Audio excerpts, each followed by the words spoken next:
Mas Deva sama Bang Mawar bisa ceritain ini ya pengalaman menarik waktu syuting di ini. Dan apakah naik berat badannya nggak kalau kan makan mulu?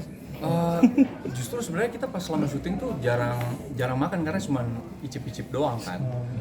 Dan lagi udah stres di selama syuting karena kita harus fokus terhadap teknik-tekniknya gitu.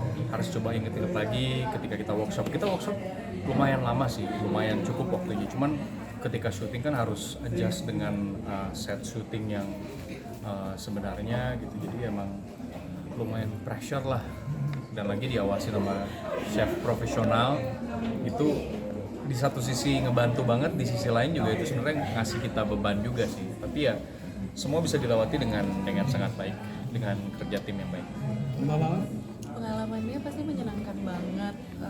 Ya kita bisa ngeliat bagaimana suasana di dapur di dalam sebuah restoran, terus juga berkesempatan buat belajar dari chef juga untuk motong, terus juga teknik memasak.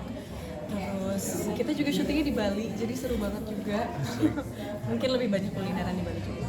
Mawar Deva biasanya kan kalau orang tuh jarang masak tuh sudah dari syuting jadi chef profesional tuh misalnya kayak kena masak tuh kayak kalau mungkin jarinya kepotong waktu syuting tuh ada gitu juga kayak harus mungkin take ulang atau gimana gitu, ada nggak Mas Mawar gitu?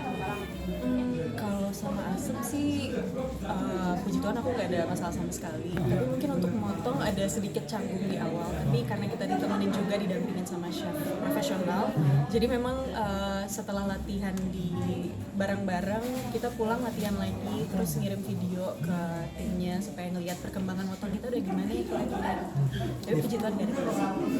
Enaknya kalau kita didampingi sama profesional tuh ya langsung dikasih tahu triknya, karena pendekatan saya juga ke chef pendamping tuh lebih ke kayak tolong dong chef bawa saya ke cara pikir chef gitu. Jadi bukan hanya ngasih lihat yang di permukaan aja gimana gesture-nya, tapi lebih ke chef tuh sebenarnya kalau di dapur tuh mikirnya apa sih gitu, kemana sih arah pikirannya, terus ngebagi pikirannya kayak apa gitu. Jadi lebih ke situ. Jadi karena kita tahu triknya, masalah teknis kayak ada asap segala macam itu bisa kita hindari. Dan lagi asap, saya suka asap, it's okay. Bagaimana sih cara Kak Mawar dan Kak Deva membangun chemistry di di series ini? Bermain asap, kita saling asap-asapan satu sama lain. Enggak ya, tentu ada persiapan. Jadi memang kita, ini proyek pertama sama Mawar, tapi kita ada, yaitu workshop itu lumayan bikin kita ngobrol. Terus juga sebelumnya ada reading yang cukup intensif. Dari situ sih ngebangun chemistry.